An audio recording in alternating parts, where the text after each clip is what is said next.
we talking about? Killing an idea. Oh, yeah. Is that we have to come up with bombs and kill ideas. But I mean, I feel like you're on this page and we're going to wipe them out. No, I'm not. Oh, okay. I'm saying that it is it's an emotional response. Right. I'm not on the page. And that's not a good idea, emotional responses.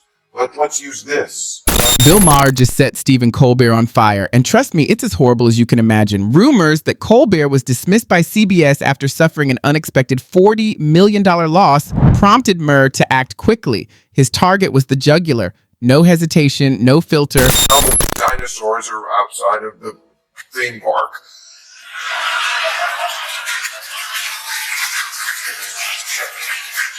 I do this for a living. I'm not sure if I follow you there. Okay, but Maher has been suspicious of Colbert for years. So this wasn't a humorous critique. This was a total destruction. You never know what will happen next, so go ahead and hit the subscribe button if you enjoy it when the truth surpasses the headlines. You will want to see it, of course. all those comics that were supposed to put everybody to bed or whatever it is, they all went bananas left. I mean, Colbert, these guys are terrible. Like, Kimmel to me is just maybe friends with him. I know a lot of people that were. I love Jimmy. Yeah, like he's Colbert and I are not friends. Yeah, like those guys to me, they're just the worst sort of partisan nonsense. You want But everybody. the good part of that is we don't hide it. Like, he doesn't like me and I don't like him. And we don't deny it and we don't like it. No, So but he's nothing. Colbert? Yeah, he's nothing. He's also very successful. No, but he's just giving the machine what it wants all the time. Giving the You machine- for my differences with you, That I totally respect you. Is well said. Yeah. Giving the machine what it wants. I Yeah. wish I had thought of that phraseology. That's exactly right. Mark delivered a barrage of ferocious blows. He pulled Colbert's relentless partisan stick under the guise of humor, remembering a time when watching late-night television was more about entertainment than brainwashing. What was once a place of lighthearted relaxation and fun has been supplanted by an ideological echo chamber.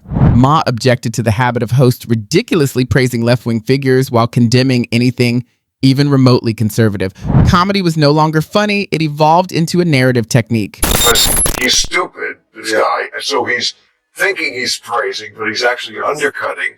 Again, this is a triple axle, and he always should get. Dude, that's Corchester stuff. That's the stuff that comics are supposed to right. do. Corchester stuff. That's the stuff we were supposed to do. So, right? they've all become the reverse, though, right? They've all become. He said that by substituting humor for action, Colbert turned a once iconic platform into a megaphone for whatever the left was saying that week.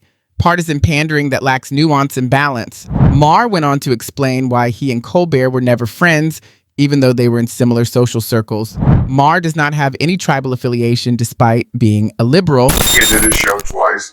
I mean, it just, you could tell it's on screen, and it's okay. Yeah. It's okay. It's not like we fucking fought each other and like came to blows. But it's just like, he's very opposite of me. He's like a married Catholic, and I'm like me, So, that's okay. We're not alike. You bring your lawyer to confession. Right. I don't have Republican engagement. He asserted that every chuckle, cheer, and reaction is orchestrated to protect the narrative. Nothing organic or dangerous. Meanwhile, Ma regularly challenges his viewers in real time and even gets made fun of for it. He explained that while his show is scripted, it is never meant to be an agreement. Additionally, he challenged everyone to answer only one question. Has Colbert ever allowed a real dissent to take place on his stage? That's all. And now the dinosaurs are outside of the theme park.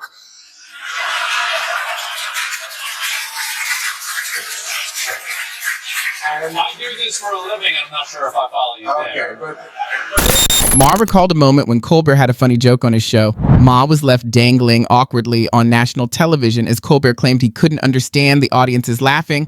Ma thinks it's necessary to have conversations even with people who don't like him. Colbert believes that anyone who doesn't share his vision should be ridiculed, shut down, and canceled. Killing an idea. Is that we have to come up with bombs and kill ideas. I mean, I feel like you're on this page and we're going to wipe them out. No, I'm not. Oh. I'm saying that it is it's an emotional response. Right. I'm not on the page. And that's not a good idea, emotional responses. But let's use this.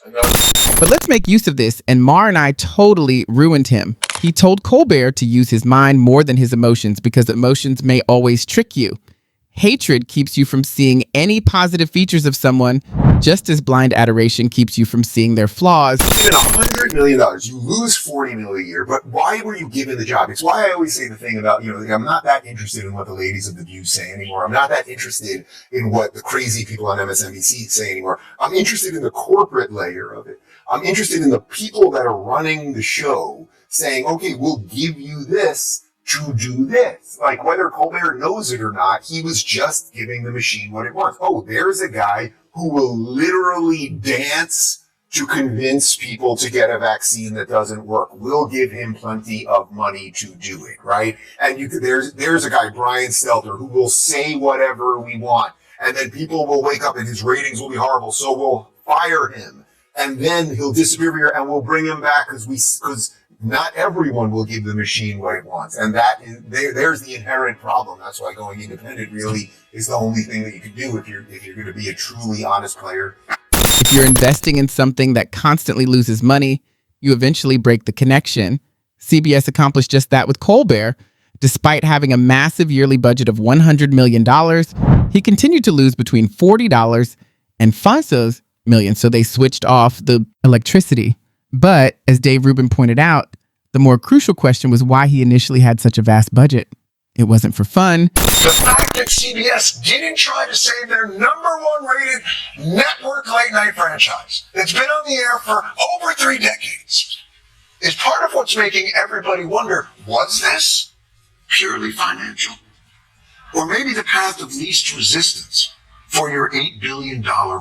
He insisted that the dismissal had nothing to do with ratings or quality and was solely political. It's hardly surprising, to be honest. Colbert would never be betrayed by Stewart. He largely built Colbert's career as a mentor at The Daily Show prior to their 2005 breakup. Speculation yesterday in the podcast universe, Bill Simmons had on Matthew Bellany of Puck News, formerly Hollywood Reporter, and they openly wondered whether when Jon Stewart went on the air Monday night, he would quit because he was so outraged over the deep wrong that had been done to his good friend Stephen Colbert. Clearly fired over politics. And so there was some anticipation. They both said they were going to watch Stewart live that night to see whether he would quit and make a point that this was deeply immoral, so much so that he would sacrifice the millions and the fame, air quotes, that he's getting from his reappearance on Mondays on The Daily Show. And instead, this is Megyn Kelly made a big impression by pointing out that if Stewart truly believed what he was saying, he would have departed The Daily Show, which is owned by the same company he was criticizing. She exposed his hypocrisy. Instead of taking a stand, he feigned to mock Paramount by entertaining the crowd with a ridiculous song and dance act. It was full of performative rage, loud, dramatic, and meaningless. Stewart prioritized his wealth, fame, and comfort over Colbert's solidarity. Megyn made it clear that he had every opportunity to say anything sincere. He just refused to accept it. The lefties are losing it over news of the show's cancellation. Failed vice presidential candidate Tim Walz, Tampon Timmy, has posted to social media declaring that Stephen Colbert is the best in the business. He always told the truth to power and pulled no punches. We need more of that, not less. Having Tim Walz endorse you. On social media, Tim Walz, yes, Tampon Timmy himself, announced Colbert as the industry leader. Colbert always told it like it was, he claimed. If Tim Walz is your biggest fan, you already know everything you need to know. Actress Jamie Lee Curtis. It's bad. He's a great, great guy. Yes. They're trying to silence people, but that won't work. Won't work.